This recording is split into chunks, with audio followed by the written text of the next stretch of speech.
एक लड़के के पिताजी मर गए। लड़के की माँ ने कहा, बेटा चल हरिद्वार में चल के पिंडदान करना। चल। माँ और लड़का दोनों हरिद्वार पहुंच गए। घाट पे पंडित जी ने पिंडदान करवाया।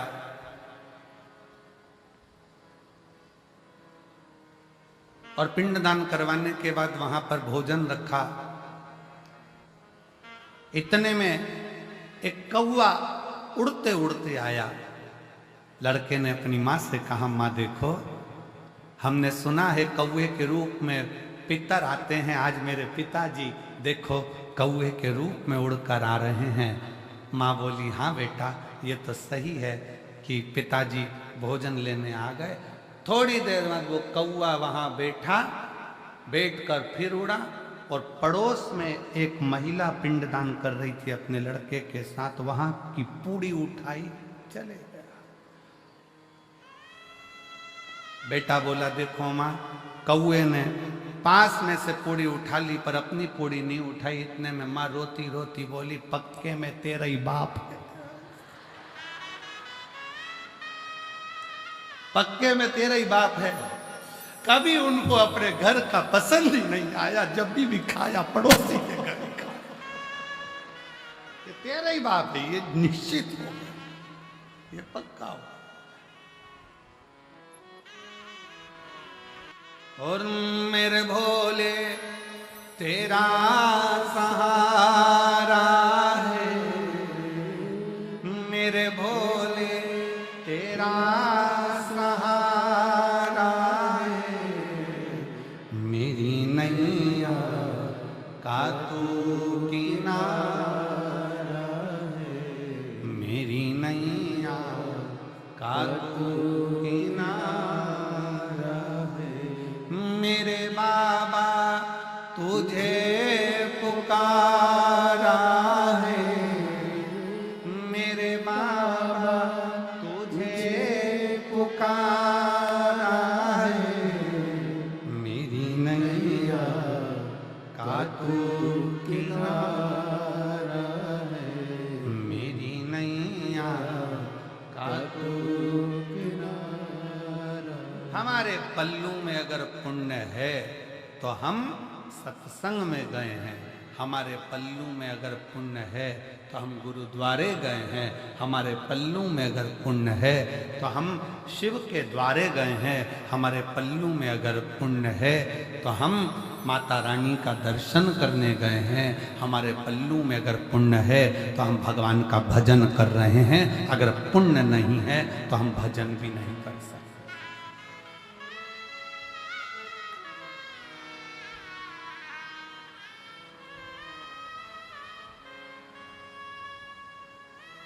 पुण्य अपने पास।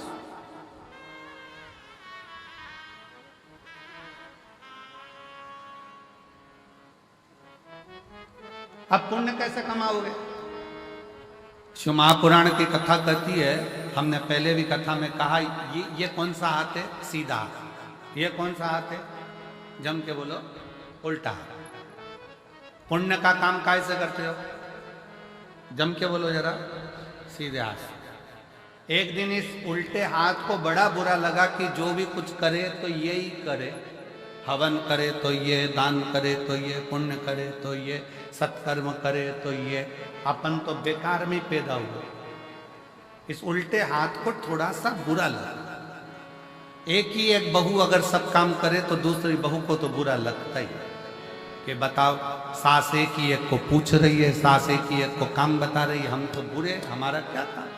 इस हाथ को बड़ा बुरा लगा कि मैं काहे के लिए पैदा हुआ, क्या काम का मैं। जब सीधा ही सीधा हाथ सब काम करे, हवन करे, पूजन करे, अर्चना करे, दान करे, भोजन करे, सब कुछ करे, सीधे हाथ से करे, ये उल्टा तो किसी काम का नहीं है। एक दिन ये उल्टा हाथ एक गुरु के पास पहुंच गया और गुरु जी से कहा, गुरुदेव, भगवान ने मुझे पैदा ही क्यों करा? मैं किसी काम का ही नहीं हूं। सारा पुण्य तो इसके खाते में जा रहा है, मैं करूं तो करूं क्या? इतने में गुरु ने कहा, चिंता मत कर, तेरा नाम उल्टा हाथ है, मतलब तू किसी काम का नहीं है। फिर भी अगर तू एक काम कर जो सीधा हाथ काम करे ना, तो तू इसको टच कर लिया कर। टच करेगा तो वो पुण्य के साथ तुझे भी थोड़ा थोड़ा पुण्य मिलना प्रारंभ हो जाएगा और तेरा कृतार्थ, तेरा कल्याण हो जाएगा। शिव तत्व आपको प्राप्त हो। और शंभु शरणे मांगू घड़ी रे, दुख काटो दया करीने दर्शन आपो।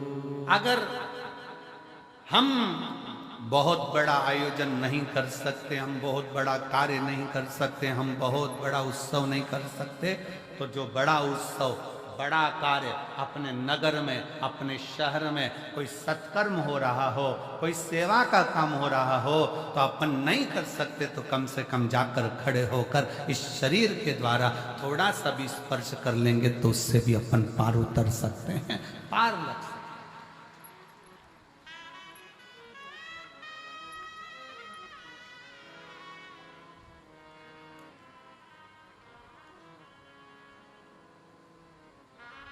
श्रेष्ठ कर्म हमारा हमें परमात्मा तक ले जाता है। श्रेष्ठ कर्म। एक महिला ने लिखा,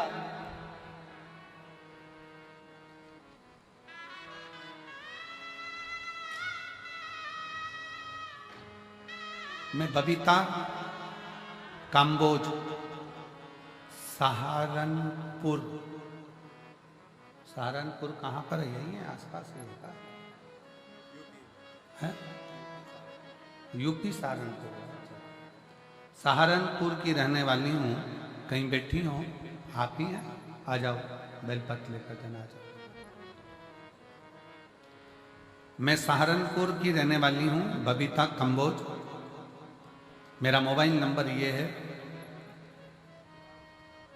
गुरुदेव, मैं वर्णन करना चाहती हूँ, जब पहला कोविड आया था 19 का, तब मेरे पति को कोविड हुआ और उनकी दोनों आंखें चली गई, दोनों आंखों से दिखना बंद हो गया। डॉक्टरों ने जांच करी, जांच करने पर डॉक्टरों ने कह दिया कि वो कोविड के कारण इनकी आंखों की नली सूख गई है, उसके कारण इनकी आंखों की रोशनी मुश्किल है किया। एक जगह पर दिखाया, मन नहीं माना। तब हम फिर चंडीगढ़ ले गए। चंडीगढ़ में पीजीआई में दिखाया, गुड़गांव में दिखाया, हरिद्वार में दिखाया, दिल्ली में दिखाया। ऐसे जगह जगह पर हम हमारे पति को लेकर गए, पर डॉक्टरों ने मना कर दिया कि इनकी आंख जो कोविड का असर हुआ है उसके कारण बस इनके दोनों नेत्र की नसें सूख चुकी है, ये रोशनी अब आएगी। किसी ने चेन्नई का कहा, वहां दिखाया, पर रोशनी आंखों की नहीं है। अब आखिरी में हम हार गए। तब किससे कहे? हमारी एक परिचित ने कहा कि टीवी पर कथा आती है, 1 बजे वो सियोर वाला महाराज कथा कहता है, शिव पुराण चलती है, तुम्हारे पति को भी सुनाओ, तुम भी सुनो। हमने कथा सुनना प्रारंभ करा और कथा सुनते सुनते हमने शिवजी पर जल चढ़ाना प्रारंभ करा। जल चढ़ाया हुआ अपने पति की आंखों पर लगा देते, बेलपत्री खिला देते। तब अपनी पड़ोसन से कहा कि तुम, पति तो नहीं जा सकता, क्या तुम मेरे साथ सीहोर चलोगी? हम हमारी पड़ोसन के कहने पर उसके साथ सीहोर गए। वहाँ से कंकर शंकर की पूजन करी, रुद्राक्ष लिया और वहाँ से रुद्राक्ष लेकर आए। तांबे के कलश में रुद्राक्ष को गलाते, शिव जी पर चढ़ा देते, शंकर का चढ़ा जल अपने पति को पिला भी देते, आंखों में लगा भी देते। ऐसा करते करते 19 में आंख गई, 20 में नहीं आई, 21 में नहीं आई, 22 में नहीं आई। ऐसा क्रम करते हुए जब 23 आया तब हमने कथा सुनी और बाबा की ऐसी कृपा हो गई कि बाबा की करुणा से आज मेरे पति पूर्ण तरह से देखना प्रारंभ कर दिए और उनकी आंखों ने काम करना प्रारंभ कर दिया।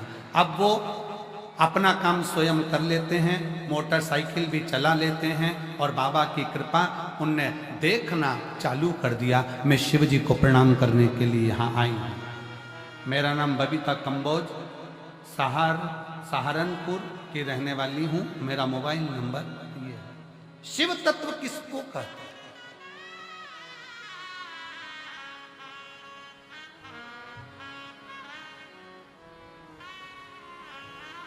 शंकर की भक्ति किसको कहते हैं? शिव की उदारता किसको कहते हैं? कुछ नहीं बने ना, कोई अच्छा काम कर रहा है, कोई यज्ञ कर रहा है, कोई अनुष्ठान कर रहा है, कोई पूजन कर रहा है, कोई अर्चना कर रहा है, कोई सेवा कर रहा है। अपन नहीं कर सकते इतना बड़ा आयोजन, अपन नहीं कर सकते कोई अच्छा काम, तो उसके लग कर भैया हम हैं, हम संभाल लेंगे। कोई काम ना दीजिए तो खाली पानी की बोतल हम उठा लेंगे, हम कचरा उठा लेंगे, पर हमें सेवा करना।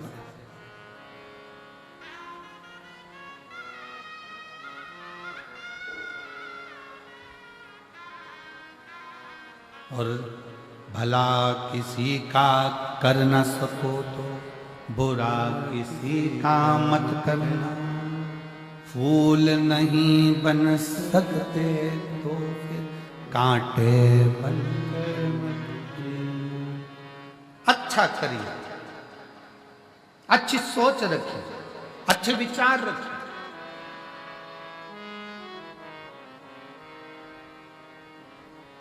और जब अच्छी सोच के साथ जब हम आगे बढ़ेंगे, अच्छे विचार के साथ हम आगे बढ़ेंगे, तो शिव क्यों ना हो? आ जाओ।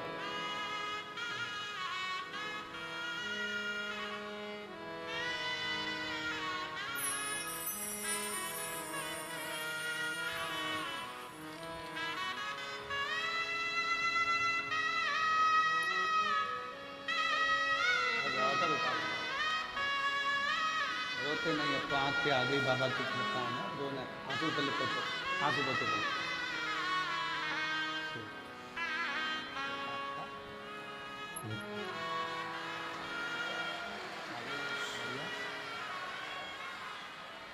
रोते नहीं, उठो उठो, रोना नहीं, उठो अब उठो, आंसू पोछो बाबा को।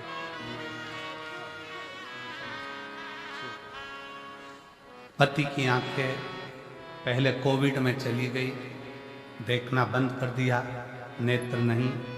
डॉक्टरों ने जवाब दे दिया था, चंडीगढ़ के पीजीआई कॉलेज के, गुड़गांव के, हरिद्वार के, चेन्नई के, दिल्ली के, सब ने मना कर दिया था, आंखें नहीं आएगी क्योंकि नसें सूख गई।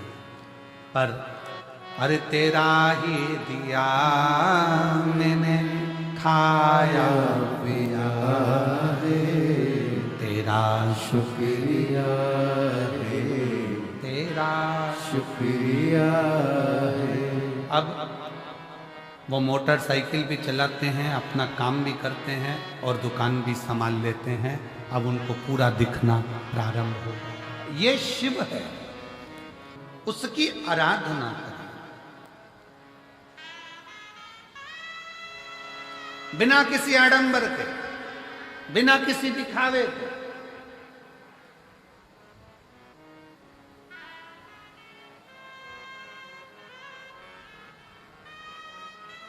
केवल एक विश्वास, एक भरोसा, एक विश्वास, एक भरोसा, और उस विश्वास और भरोसे के बल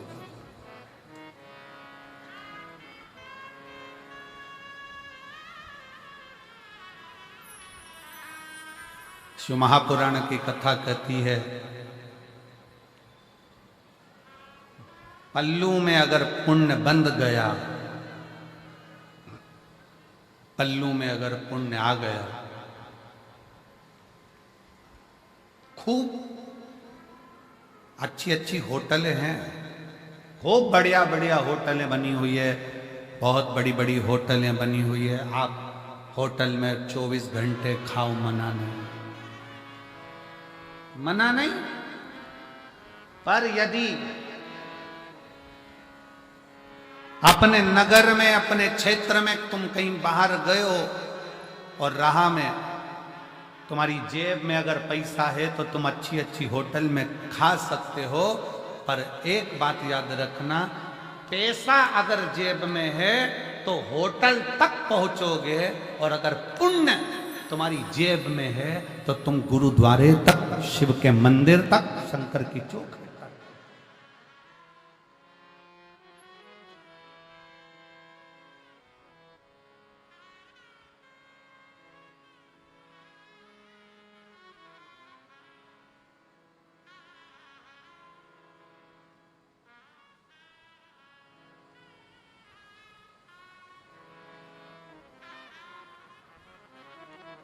जेब में है तो पहुंच। एक बार की बात है, लगभग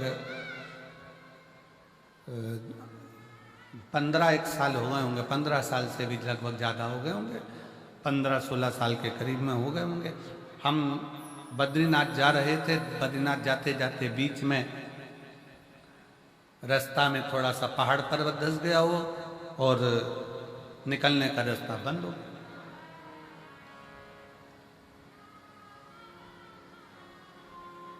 वहीं पंजाब के 2 बेटे, पंजाब के 2 लड़के और मोटरसाइकिल से वो हेमकुंड साहिब जा रहे थे। और पंजाब के वो दोनों बेटे जो हेमकुंड साहिब जा रहे थे, उन्होंने देखा कि यहाँ रास्ता बंद पड़ा हुआ है और सब लोग परेशान हैं, बच्चे भी परेशान हैं। वो दोनों लड़के गाड़ी को खड़ा करे, मोटरसाइकिल को साइड में, बुलेट को, और वो दोनों लड़कों ने तुरंत पत्थर उठा उठा कर उस रास्ते को क्लीन कर, रास्ता साफ कर।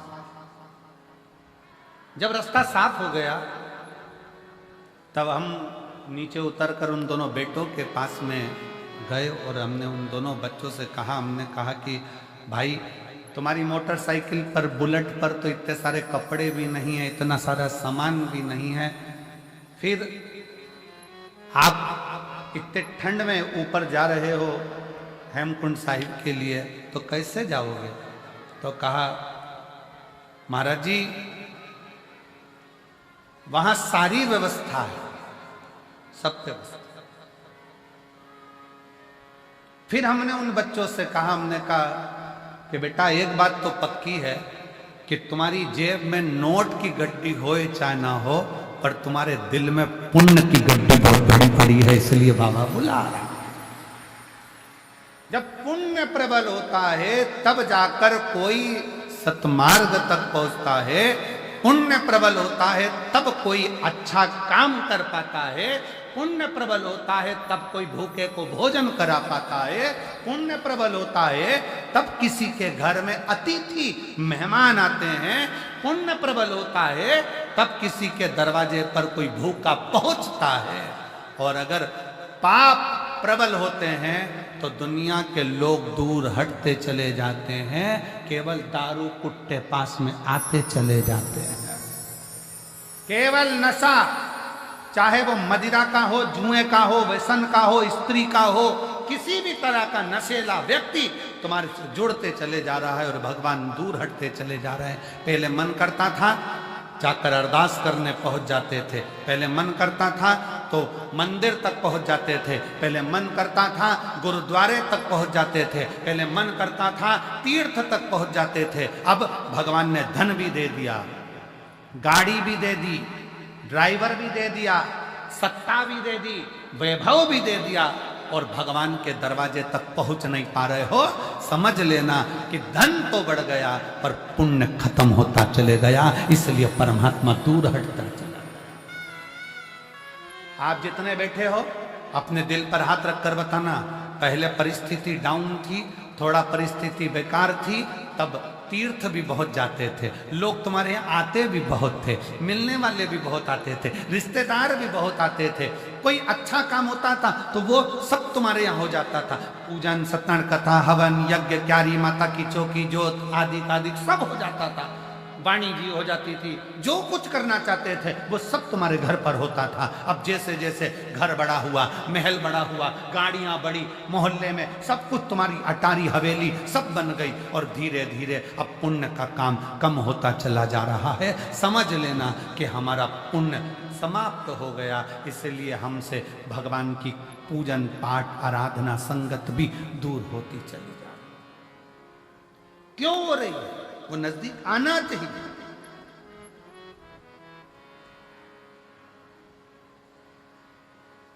पहले छोटा सा घर था, मेहमान ज्यादा आते थे। घर बड़ा हो गया, मेहमान जाना चालू हो गया, मेहमान नहीं आते। कारण क्या है? घर तो बड़ा हो गया पर दिल बड़ा करना भूल गए, मन बड़ा करना भूल गए।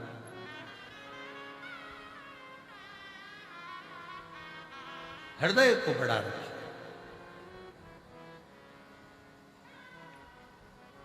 मन को बड़ा रखिए, दिल को बड़ा रखिए। और सुदामा रोज विचार करते हैं कि जाऊंगा। अच्छा, सुदामा जी की पत्नी जैसी दुनिया में किसी की पत्नी भी नहीं हो सकती। कथा कानून भले सुदामा जी की पत्नी को थोड़ा सा गुस्सेल बताते हैं, क्रोधीला बताते हैं, पर शिव महापुराण की कथा कहती है सुदामा जी की पत्नी जैसी दुनिया में कोई पत्नी नहीं हो सकती, जो अपने पति से रोज कहती है जाओ द्वारकाधीश के दरवाजे जाओ, जाओ द्वारकानाथ के दरवाजे जाओ, जाओ द्वारकाधीश के दरवाजे जाओ। दुनिया में ऐसी पत्नी कम होती हैं जो अपने पति को रोज भगवान शंकर के मंदिर भेज दे। दुनिया में ऐसी पत्नी कम होती हैं जो रोज अपने पति को भगवान के दरवाजे पर भेज दे, सत्संग में भेज दे। सुबह से सुदामा जी की पत्नी उठती थी और रोज कहती थी द्वारकाधीश के पास जाओ, और एक आज की पत्नी सुबह से उठते से कहती है जाओ दूध की थैली लिया।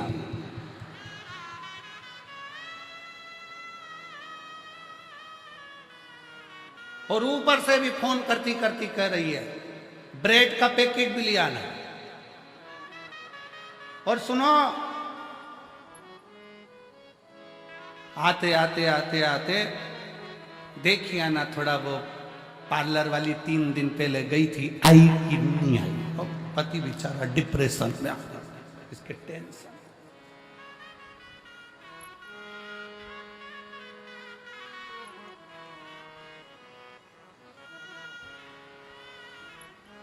सुदामा जी की पत्नी रोज कहती है, पर सुदामा जाते नहीं है।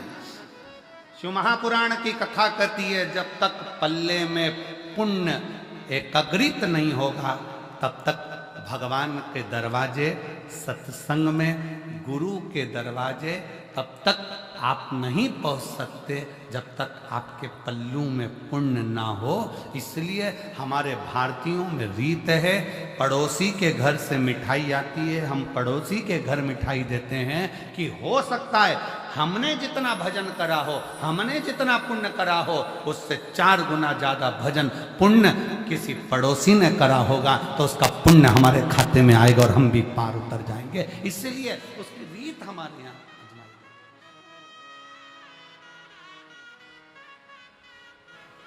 मेरा नाम आरती, पति का नाम अखिल, पिता सुरेश कुमार रंगीला। मोबाइल नंबर ये है,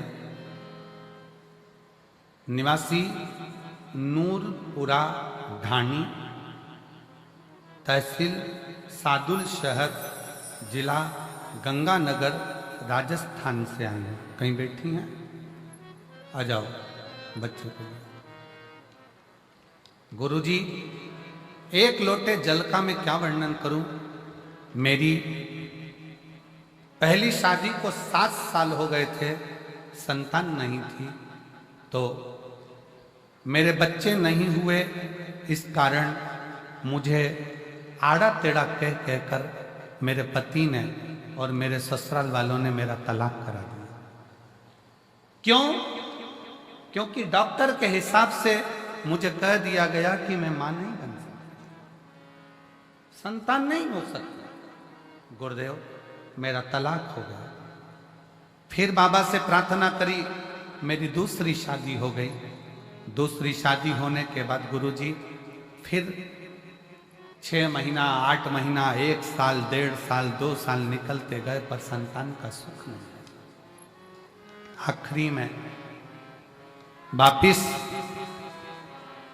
जो मेरा दूसरा विवाह हुआ तो पति को कई लोग कहने लगे कि छोड़ दे इसको। इसके पहले पति ने भी इसको इसलिए छोड़ा क्योंकि इसको औलाद नहीं, तू भी छोड़ दे।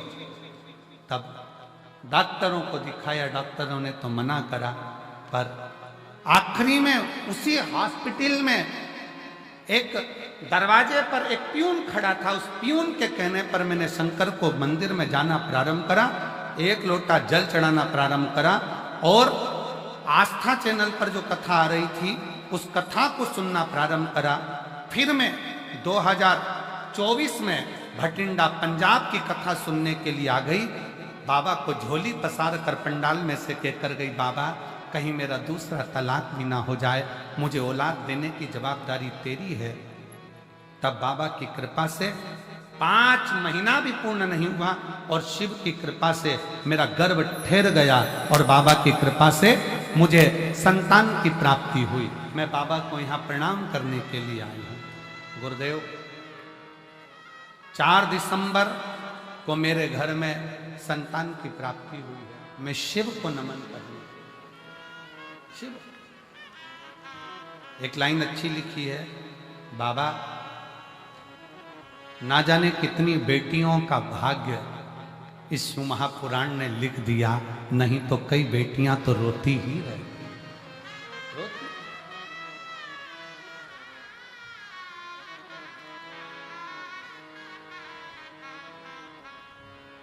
फिर निवेदन करूंगा, ना जाने कौन सा पुण्य अमरजीत जी, बबीता भाभी जी को, पदमजीत जी को बहुत बहुत साधुवाद दूंगा। ना जाने कौन सा पुण्य आपका और ना जाने कौन सा पुण्य इस भटिंडा वालों का प्रबल हुआ होगा जो शिव महापुराण की कथा इस भटिंडा पंजाब में पहुंची। पुण्य है ये हमारा।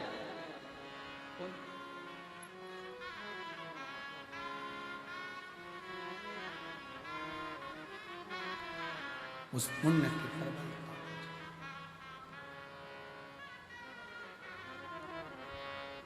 जब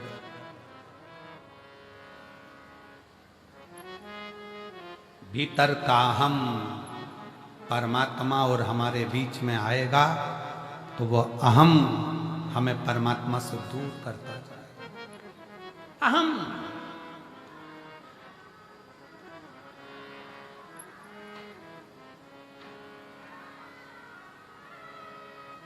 कल परिवार में से खबर आई कि एक मांगलिक कार्य है और उस मांगलिक कार्य को 11 तारीख का वो मांगलिक कार्य है तो उसमें आना जरूरी है और परिवार का कार्य।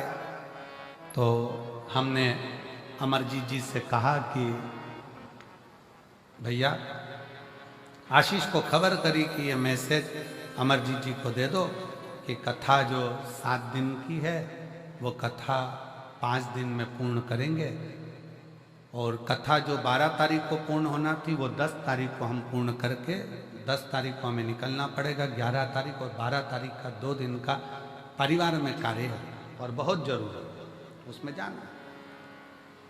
अब वो खबर पदम बेटा को मिली और पद्म बेटा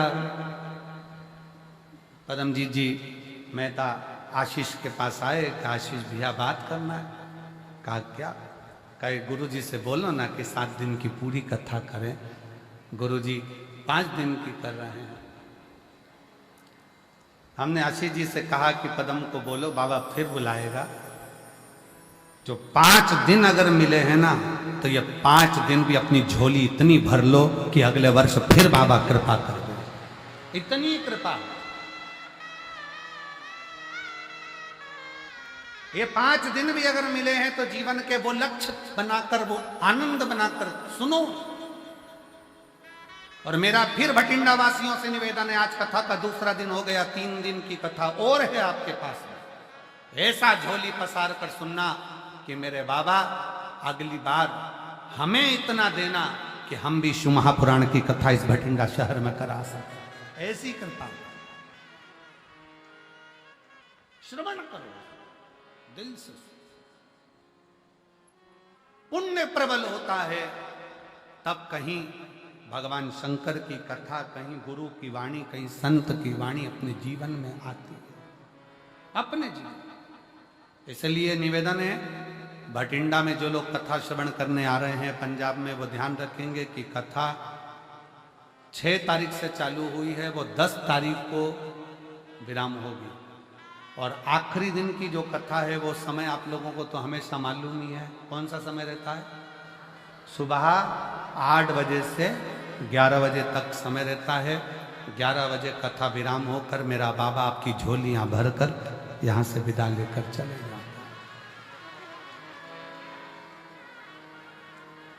पुण्य के ये 5 दिन हैं, सुनो, धारण करो और अपने जीवन में उतारो।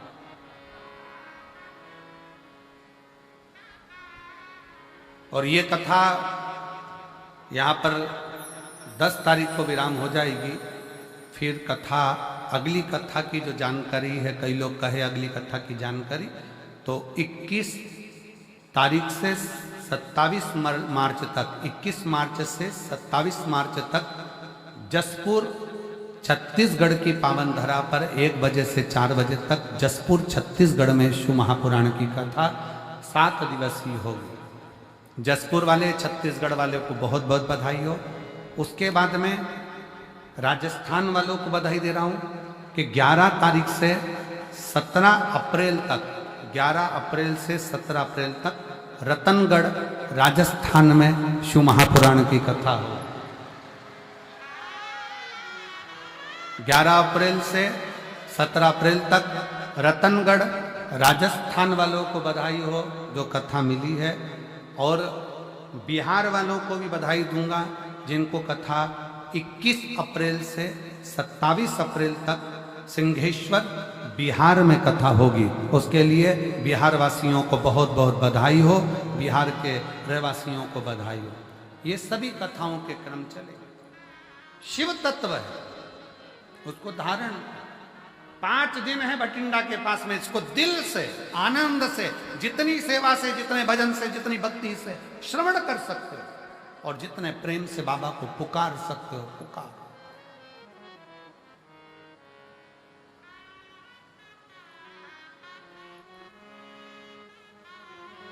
शिव कथा कर रहे, भगवान शंकर का चरित्र कर रहा है, शिव महापुराण की कथा कर रही है। भगवान शिव का चरित्र कथा है। कामदेव के भीतर अहंकार, कामदेव के भीतर अभिमत्ता, कामदेव के भीतर अहम समाहित हो गया। अभिमान कामदेव के भीतर, अहम।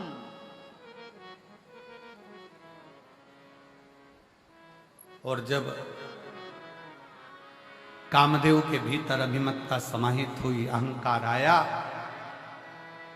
मेरे शिव भस्म नहीं करते। जब अहंकार बढ़ता चले जाता है तो शंकर भी भस्म कर ही दे। एक शिव जी का एक भक्त था जिसका नाम था प्रनद।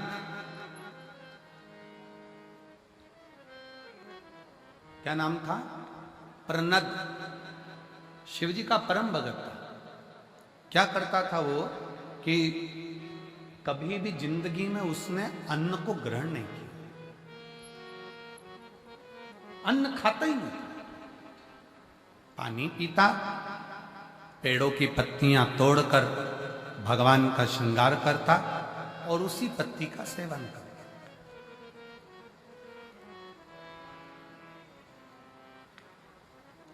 कभी अन्न को उसने छुआ ही नहीं। केवल शंकर भगवान को जल अर्पित करना, शंकर भगवान को बेल अर्पित करना, भगवान शंकर को बेलपत्र चढ़ा देना, भगवान शंकर के ऊपर श्रृंगार कर देना पत्तियों का, उसी पत्तियों को उठाकर उसको खा लेना।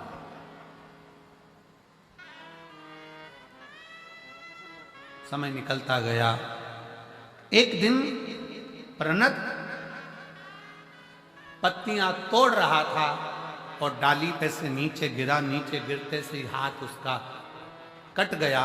कटा तो उसमें से रक्त गिरने की जगह उसमें से पत्तियों का रस टपक रहा, पत्तियों का रस टपक रहा।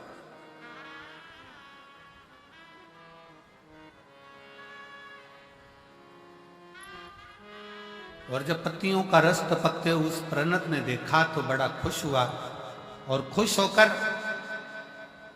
आज चिल्ला चिल्ला कर कहने लगा कि मैंने अन्न को छोड़ा था, केवल पत्तियों का सेवन करा था, इसलिए मेरे शरीर में अब रक्त बचा ही नहीं।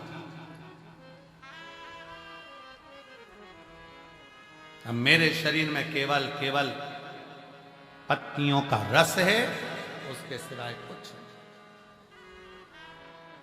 अब जिस शंकर की वो आराधना करता था, जिस शिव की वो आराधना करता था, वो आराधना भी, क्योंकि उसके अंदर रक्त ही खत्म हो गया, वो तो पत्तियों के रस उसके शरीर में से टपक रहा है, तो उसके अंदर अहंकार आ गया, अभिमान आ गया।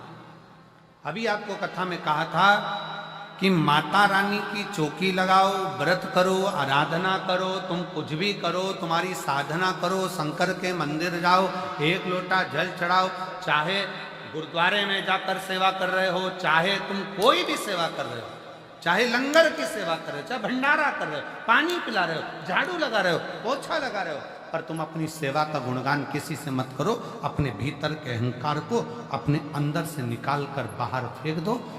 जब अहंकार अपने अंदर से निकल कर बाहर जाएगा तो निश्चित है कि परमात्मा को मिलने में देरी नहीं लग पाएगी। परमात्मा को मिलने में देरी नहीं होगी।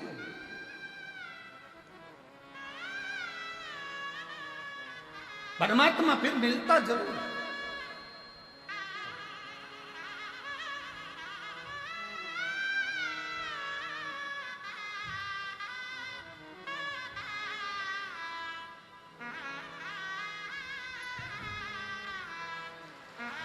संभव संभव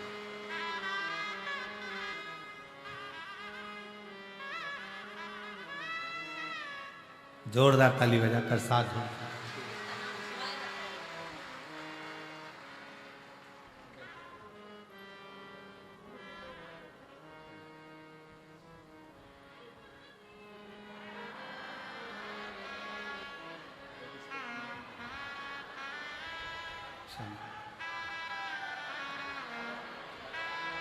शिव कृपा से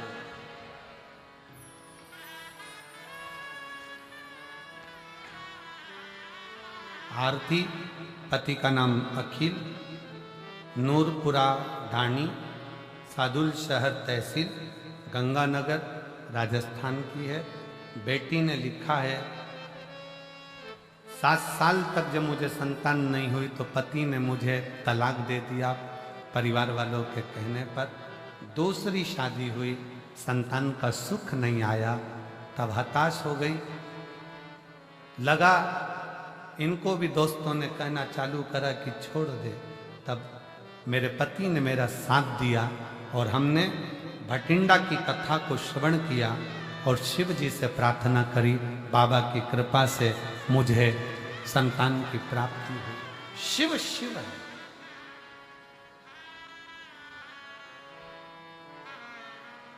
शंकर शंकर, वो देने में देरी नहीं करता। विश्वास प्रबल रखिए, भरोसा प्रबल रखिए, और सबसे मूल है आपका विश्वास। प्रणत भीतर से अहंकार उत्पन्न कर लिया। प्रणत के अंदर अभिमान आ गया कि मैं सब कुछ कर सकता।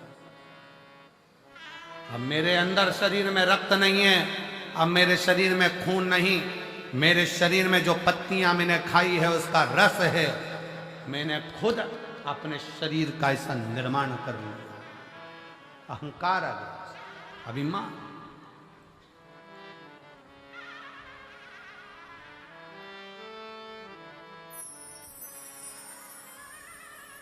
और फिर निवेदन है कि मत बुरे कर्म कर बंदे, वरना पछताएगा। भगवान की आंखों से बच नहीं पाएगा, तू बच नहीं पाएगा। अरे ओ अज्ञानी मत करना, अरे ओ अज्ञानी मत करना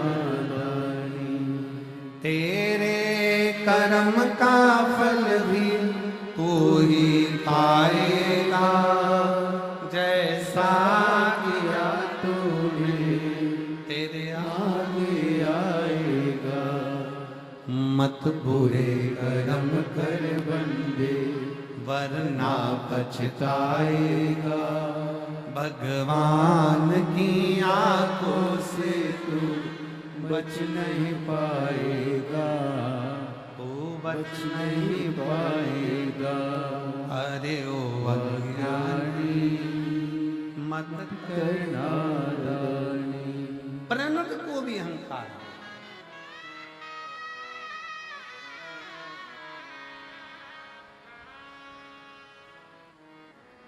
जो भगवान की भक्ति करने वाले हैं,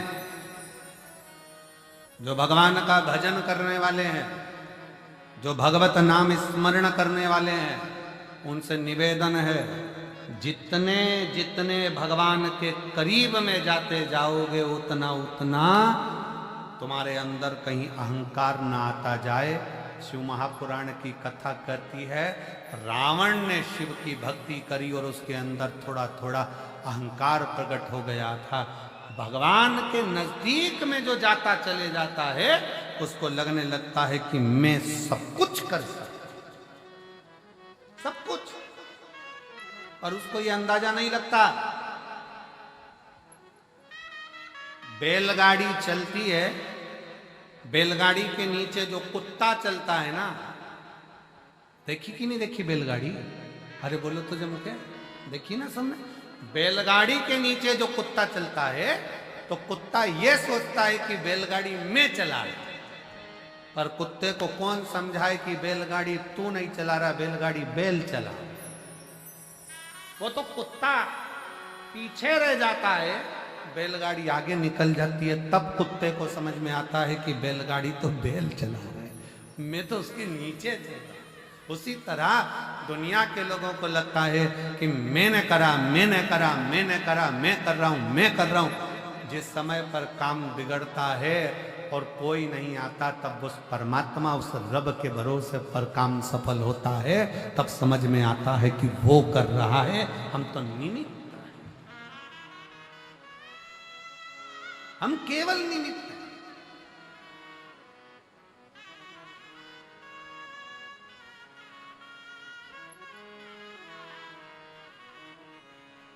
ओ पालनहारे निर्गुण हो न्यारे, तुमरे बिना हमरा कौन नहीं। हमारी उलझन सुलझाओ भगवन, तुमरे बिना हमरा कौन नहीं। तुमरे बिना हमरा कौन नहीं। कौन होगा? हमको लग रहा है हम कर रहे हैं, हम।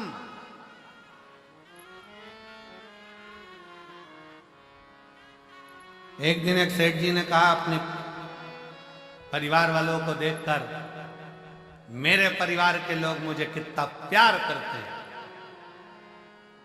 ऐसे कई बैठे हैं जो कहते हैं मेरा पोता, मेरी पोती, मेरी पत्नी, मेरा बेटा, मेरी बहू, मेरा घर, मेरी पत्नी।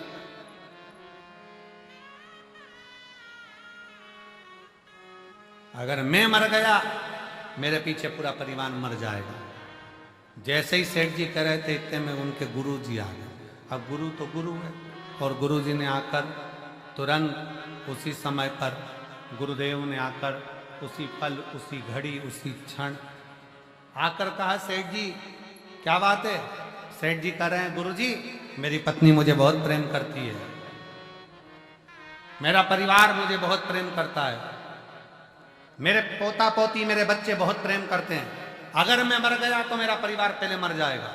इतने में गुरु जी बोले, एक सीरियल का थोड़ा सा नाटक, थोड़ा सा टॉपिक हमको भी दिखा दो। एक बार मेरा मन है थोड़ी देर के लिए से चक्कर खा के नीचे गिर जाओ। हमें देखना है तुम्हारे मरने पर तुम्हारी पत्नी मरती कि नहीं मरती,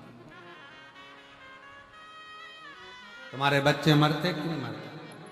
सेठ जी बोले पागल हो गए गुरुजी, ऐसा कोई मरता है क्या? गुरुजी ने कहा बस मेरा निवेदन है तुम मरो, मुझे देखना है क्या। और अगर मैं लुढ़क कर नीचे गिरा और मेरे परिवार को कुछ हो गया तो गुरुजी बोले उसकी गारंटी मेरी, तुम मरो तो सही। अब इतने में सेठ जी बोले ऐसे कोई मरता है?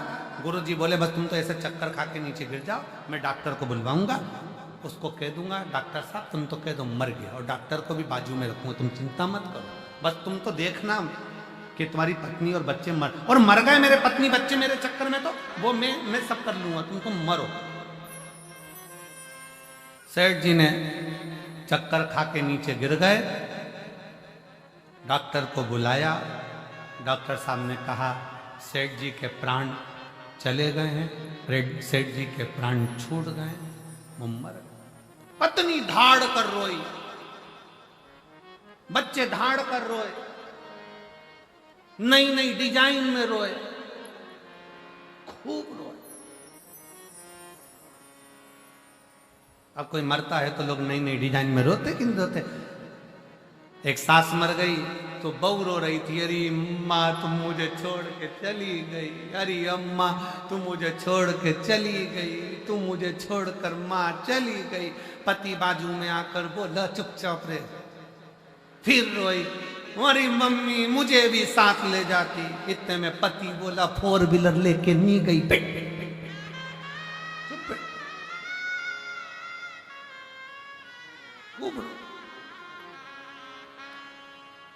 अब पत्नी रोई खूब चिल्ला चिल्ला कर। गुरुजी ने पूछा क्या हो गया?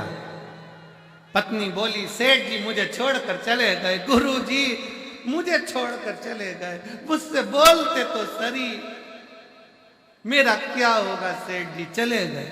इतने में गुरुजी बोले चिंता मत कर, मेरे पास में एक पुड़िया रखी है, ले, इस पुड़िया में एक भभूति है, वो भभूति तू खाएगी, मर जाएगी, पति जिंदा हो जाएगा। इतने में पत्नी रोती रोती बोली वो तो कह रहे थे अब तुझे ही संभालना, तुझे।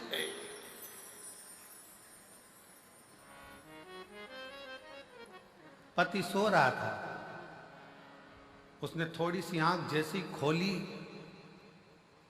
मन में सोचा मैंने तो ऐसा कभी नहीं बोला। उठने वाला था, इतने में गुरुजी ने चिमटा खोड़ दिया, पड़े रहे, पड़े। थोड़ी देर बाद बेटा रोया, गुरुजी ने पूछा क्यों रो रहा है? पिताजी चले, पिताजी। ये भी नहीं बताया कि किससे कितना लेना था। बाप को लग रहा है मर गया, वो नहीं दिख रहा, लेनदारी की पड़ गई। तू क्यों रो रहा है? पिताजी ने तो कि ये ले बूटी, तू खा ले, तू खाएगा तू मर जाएगा, तेरा बाप तेरा पिता जिंदा हो जाएगा।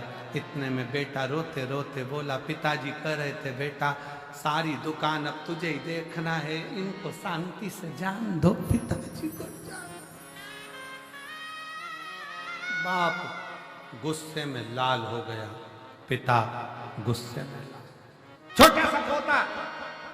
छोटा सा पोता रो रहा था, तू क्यों रो रहा है? मेरे दादाजी चले गए, दादाजी चले गए। गुरुजी ने कहा ले ये पुड़िया तू खा, तू खाएगा तू मर जाएगा, दादाजी जिंदा हो जाएंगे। इतने में छोटा सा पोता गुरुजी के पास गोदी में आके बैठ गया। ओ गुरुजी तुम खा जाओ ना, तुम खाओगे दादाजी जिंदा हो जाएंगे, तुम मुंह पर।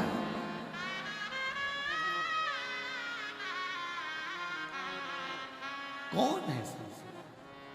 वावारी दुनिया मतलब की दुनिया में किसी का कोई नहीं। कौन किसका?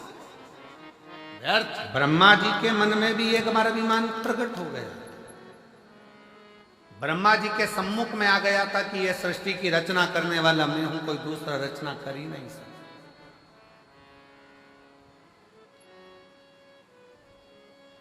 मेरे सिवा कोई सृष्टि की रचना नहीं कर सकता। यह ब्रह्मा जी के हृदय में बात आ गई। पर शिव कथा तो कहती है कि अभिमत्ता के जो शब्द हैं ना, यही हमें शिव से दूर कर देते हैं। ये अभिमान के जो शब्द हैं, अभिमत्ता के जो शब्द हैं, अहंकार के जो शब्द हैं, यही हमें दूर कर देते हैं। और होता है, एक महाराज जी प्रवचन दे रहे थे और प्रवचन में कह रहे थे, मेरे मुख से 7 दिन तक गंगा बहेगी, जिसको डुबकी लगाना है लगाए। महाराज जी प्रवचन में बार बार एक ही बात के, मेरे मुख से 7 दिन तक गंगा बहेगी, मेरे मुख से 7 दिन तक गंगा बहेगी, आओ इस गंगा में नहाओ। महाराज जी बार बार बार बार मेरे मुख से, मेरे मुख से, मेरे मुख से कहें। उसी में एक गांव का व्यक्ति बैठा हुआ था, दौड़कर अपने घर चले गए। पत्नी को आवाज लगाई, अरे सुनती है? पत्नी ने पूछा क्या है? वो पिताजी मर गए थे ना, उनकी अस्थियां रखी है ना, मुझे दे दे। पत्नी ने पूछा, आज मेरे पति की बुद्धि सही हो गई, हरिद्वार लेके जा रहे हो? पिताजी की अस्थियों को हरिद्वार ले जा रहे हो? पति ने पत्नी से कहा, फालतू की बात मत कर, मुझे अस्थियां दे। पत्नी बोली, वो बाहर रखी देखो आले में। अस्थियां निकाली लाल झोले में से, उसे पत्थर पे रखकर सिलवट्टे पे उसको पीस लिया, पत्थर से उसको पीस लिया। पत्नी कह रही है, क्या कर रहे हो? तुम्हारे पिताजी की अस्थियां हैं, क्यों पीस रहे हो? पति कुछ नहीं बोला, पीस कर पुड़िया में बांध कर अस्थियों को, बुढ़िया में बांध कर उन अस्थियों को लेकर कथा में बैठ गया और पत्नी को भी ले गया, चल जल्दी से। और कथा में बैठा। जैसे ही महाराज जी ने कहा, मेरे मुख से 7 दिन तक गंगा बहेगी, डुबकी लगाओ, उठकर खड़ा हो गया महाराज, लो प्रसाद खाओ, लो प्रसाद। महाराज जी ने प्रसाद लिया, व्यासपीठ पे बैठ के ही खा गए। जो खाए तो दांत में वो चर्र बोले। अब जैसे ही वो चर्र बोले, महाराज जी ने पूछा, क्या खवा दिया? खड़े होकर बोला, महाराज जी पिताजी की अस्थियां बहुत दिन से रखी थी, पत्नी कहती थी गंगा में खवाओ, गंगा में खवाओ, गंगा में डालाओ, गंगा में खवाओ। आप रोज कह रहे थे मेरे मुख से गंगा बह रही है, 7 दिन डुबकी लगाओ। हमने सोचा हरिद्वार कौन जाए, अपने गांव में गंगा आई तो उसी में खवा दे।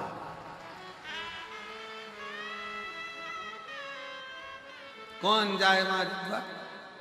महाराज जी ने उसके बाद कभी मुख से नहीं कहा कि मेरे मुंह से गंगा बह रही है, मेरे मुख से। ये मैं का जो संबोधन है, ये मेरा और मैं का जो संबोधन है, यही अभिमत्ता का संबोधन, यही। और शिव को यह प्रिय नहीं। प्रनद ने यह अभिमान का शब्द बोल दिया कि मैं रक्त विहीन हूं, मेरे शरीर में रक्त नहीं है। प्रणत कहता है कि मेरे शरीर में मैंने जो तप करा, मैंने जो साधना करी, मेरे शरीर में वो पत्तियों का रस भरा गया, मेरे शरीर में रक्त। ठीक है, रक्त नहीं, नहीं। प्रणद की, शंकर भगवान की अविरल भक्ति को छोड़कर प्रणद जब अभिमान में डूब गया तो स्वयं भगवान शंकर एक बूढ़े का रूप रखकर आ गए और बूढ़े का रूप रखकर आकर कहा, रे प्रणद, मैंने सुना है कि तेरे शरीर में रक्त नहीं है। शरीर तूने अपने बल पर तैयार कर लिया। चल एक काम करते हैं प्रणद, तेरी भी उंगली को जलाकर भस्म बनाकर दिखा दे और मेरी भी उंगली को मैं जलाकर भस्म बनाकर दिखा। शिव बूढ़े का रूप रखकर आए। प्रणद ने कहा, इतनी सी बात? मैं शंकर का भक्त हूं, मैं शिव का भक्त।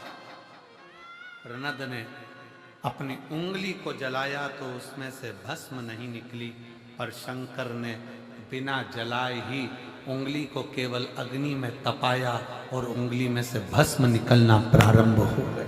बस न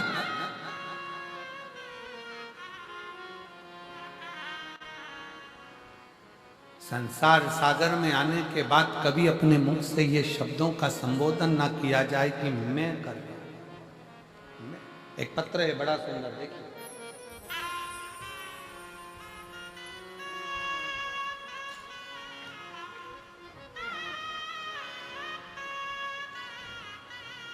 कुसुम देवी, लाल सिंह, हम पंजाब के जमालपुर सरपंच कॉलोनी के निवासी हैं। कहीं बैठे हों तो हाथ हिला सकती हैं। कुसुम देवी, पति लाल सिंह, हम पंजाब के जमालपुर सरपंच कॉलोनी के निवासी हैं। आप ही हैं? आ जाओ, एक बेलपत्र ले लेना, आ जाइए। मेरा मोबाइल नंबर ये है। शिव जी की कृपा का मैं क्या वर्णन करूं गुरुदेव। मेरे पति की जीभ के नीचे जीवान में 2 सुराख हो गए थे, 2 छेद जीवान के अंदर हो गए, सुराख हो गए। उसमें से पस निकलने लगा। डॉक्टर को दिखाया तो डॉक्टर ने कुछ और बता दिया। हमारे पास में इतना पैसा नहीं कि हम बहुत बड़े डॉक्टर के पास जाएं, इलाज करें। अब डॉक्टर बोले कि इसका हल तो केवल ऑपरेशन है और ये बीमारी कोई साधारण नहीं है, इसको हल्के में ना लिया, कोई बड़े डॉक्टर के पास जाओ, इलाज कराओ। हमारे पास में इतना पैसा नहीं था गुरु। हमने डॉक्टर साहब से कहा आप जो दवाई देंगे ना वो मेरे पति को मैं खिलाऊंगी और मुझे विश्वास है मेरा बाबा संभाल ले। गुरुदेव डॉक्टर से दवाई ली, लेकर घर आ गए। रिश्तेदारों के कहने पर शंकर के मंदिर में जाना प्रारंभ कर दिया। जल चढ़ाती, पति को लाकर देती। बेलपत्री पति से खाते नहीं बनते क्योंकि मुख में 2 छेद हो चुके थे जीवान के नीचे, आर पार 2 छेद हो गए, खा नहीं सकता था। तकलीफ इतनी ज्यादा थी, देखकर रोना आता था। पैसा भी नहीं कि बड़ा इलाज करा सके। तब बाबा का आश्रय लेकर एक बेलपत्री फिर भी पति को कैसे ना कैसे पीस कर खिला देती। अब पति की भी आदत हो गई बेलपत्री को खाने की। गुरुदेव 2022 से इतनी परेशान हो गए कि आंख से आंसू निकलते। तब बाबा की कृपा से बड़ी बीमारी डॉक्टर ने कह दिया, ऑपरेशन का भी कह दिया, पर बाबा पर भरोसा कर कर जो डॉक्टर ने दवाई दी थी बस वो खाएं क्योंकि बड़े डॉक्टर को दिखाने का पैसा नहीं। तब शिव जी से प्रार्थना करी, अब सारे ऑपरेशन तुझे ही करना, तुझे ही संभालना और तू ही कृपा कर, हमारे पास पैसा नहीं है। बाबा ने बेलपत्री खिलाते खिलाते, जल पिलाते पिलाते एक दिन 12/12/2024 को जहां पस था उस पस वाली जगह से एक हल्दी जैसा एक टुकड़ा निकल कर बाहर आया। जैसे ही हल्दी जैसा टुकड़ा निकल कर बाहर आया, डॉक्टर के पास भागे। डॉक्टर ने कहा यही तो ऑपरेशन की गांठ थी, ऑपरेशन से निकालना थी, पर यह बिना ऑपरेशन के निकल कैसे? जिसका मैं फोटो लगा रही हूं उस गांठ का, जो लोग एलईडी के सामने हैं, आस्था चैनल पर हैं, वो उस गांठ का फोटो देखिए। जो एलईडी पर देख रहे हैं, आस्था चैनल पर देख रहे हैं, वो उस गांठ का फोटो देख सकते। डॉक्टर बोले कि इसी गांठ को निकालने का तो ऑपरेशन करना था। 12/12/2024 को गांठ अपने आप निकल गई। और बाबा, मैं क्या वर्णन करूं, बाबा का वो गांठ की जब जांच हुई तो पता पड़ा कि कोई बड़ी बीमारी नहीं है और बाबा ने संभाल लिया और वो ठीक हो। हम प्रणाम करने इस भटिंडा पंजाब की कथा में आए हैं। गुरुदेव, हमने 2024 की भी कथा सुनी थी क्योंकि इनको कष्ट ज़्यादा था। तो पंडाल में बैठकर विनय करी थी और बाबा ने पंडाल में ही हमको वापस बुला लिया। आज पूरी बीमारी को समाप्त कर दिया।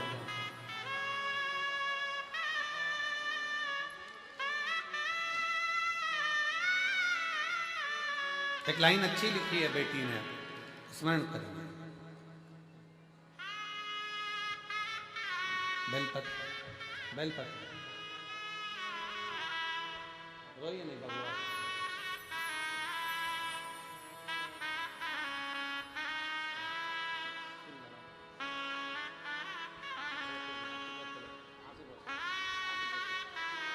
आंसू पोछो, आंसू पोछो।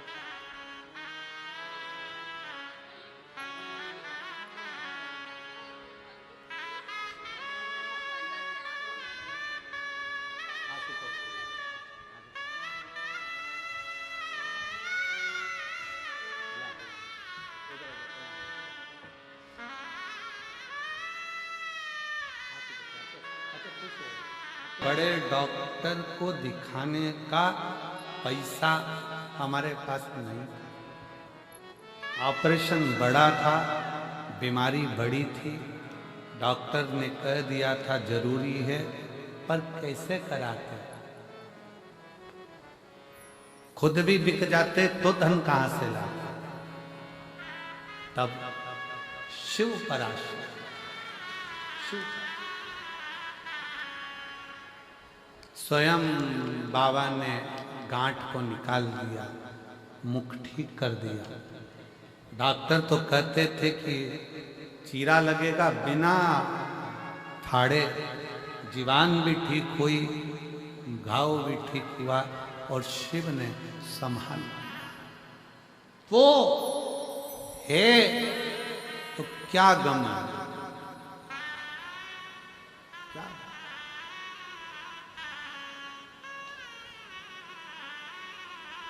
एक आश्रितता बढ़ी।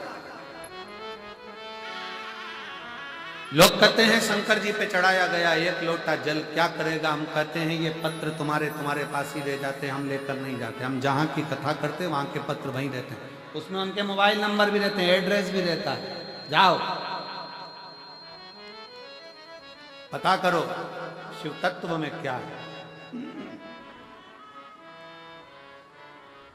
शिव की भक्ति में क्या है, शंकर जी की आराधना में क्या है, शिव स्मरण में क्या है।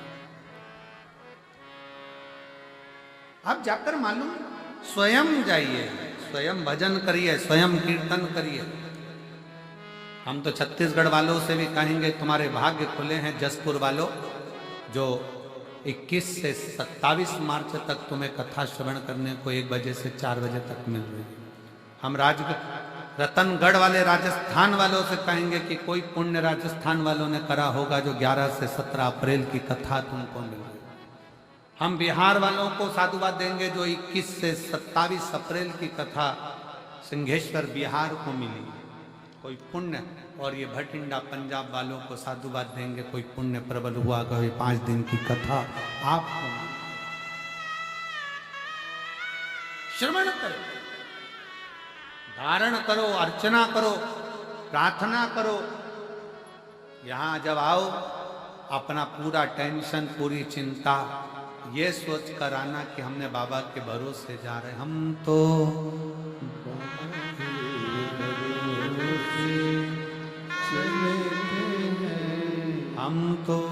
बाबा के भरोसे चलते हैं, ये दुनिया वाले चलते हैं। एक महिला बैठी है, एक माता जी बैठी हैं, वो सिरसा की कथा में आई थी।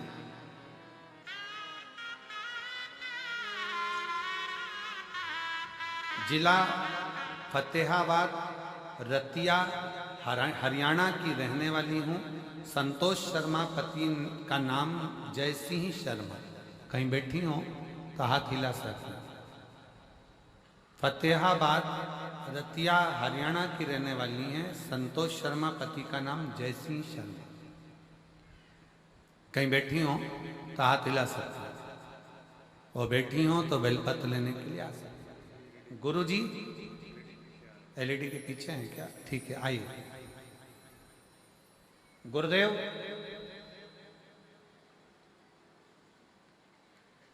मेरे लड़के की शादी नहीं हो रही थी। एक सहेली ने शर्त लगा ली कि पंडाल में बैठकर अगर शिव महापुराण की कथा में तू पहुंची है और पंडाल में बैठकर सुनी है तो 3 महीने के अंदर बाबा जो मांगो वो देता जाए। अब ये जिद कर कर पति से कहकर सिरसा हरियाणा की कथा में तारा बाबा की कुटिया में पहुंच गए। और तारा बाबा की कुटिया में कथा को हुए भी कितने दिन हुए? कितनी तारीख की थी तारा बाबा की कुटिया में कथा? अभी कथा पूर्ण हुई और बाबा की कुटिया में कथा सुनने पहुंच गई। सहेली ने कहा कि शिव महापुराण के पंडाल में बैठकर जो मांगते हैं वो पूर्ण होता है। ये इसने भी सोच लिया मैं सुनूं जरा कथा, मालूम तो पड़े कि बाबा देता है कि नहीं देता। कथा सुनने पहुंच गई। बाबा से केवल एक ही प्रार्थना करी, मेरा बेटा उम्र होती जा रही है पर शादी नहीं हो रही है, तू कृपा कर। बाबा ने ऐसी कृपा कर दी गुरुदेव, सिरसा की कथा कर कर मैं घर पहुंची और सिरसा से ही संबंध घर पहुंच गए।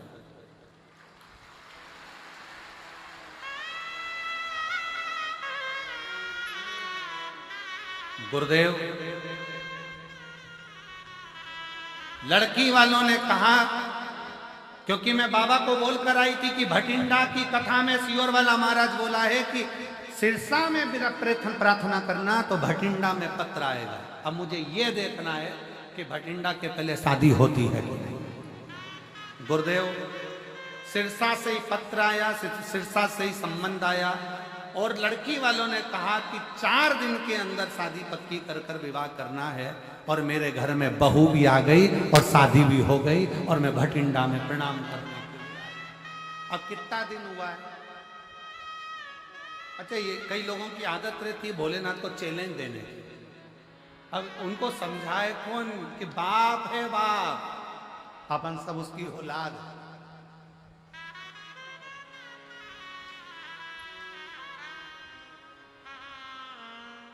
गुरुजी, आज कथा में अपने बहू बेटे को भी लेके आई हूं। शिव पननत का अहंकार शिव जी ने तोड़ दिया, कामदेव का अहंकार शिव जी ने तोड़ दिया। ब्रह्मा जी का अहंकार आया था ब्रह्मा जी को कि सृष्टि में रच रहा हूं। ब्रह्मा जी का झूठ बोलना और उनके अहंकार को तोड़ देना, शंकर भगवान ने अपने नख को तोड़ा, फेंका। काल भैरव प्रकट कर कर उस काल भैरव से भगवान शंकर ने कहा कि इस ब्रह्मा के सिर को काट दे। झूठ बोलने वाले उस अहंकारी सिर को ब्रह्मा के शिव ने काट दिया। शिव ने काट। केतकी का फूल झूठ बोला, शिव ने उसको विश्राम। केतकी, सारे देवताओं पर तू चढ़ेगा पर शंकर पर केतकी का फूल नहीं चढ़ेगा। नहीं, झूठ बोलते हो। गौ माता, तू झूठ बोल रही है। तेरा पूरा शरीर पूजा जाएगा पर तेरा मुख पूज। ब्रह्मा, तुम झूठ बोल रहे हो, तुम्हारा सिर कटे हुए सिर को भगवान विष्णु देखे। कटे हुए सिर को भगवान विष्णु ने देखा। आंखों से आंसू भगवान नारायण के निकले, प्रभु कृपा करिए, दया करिए।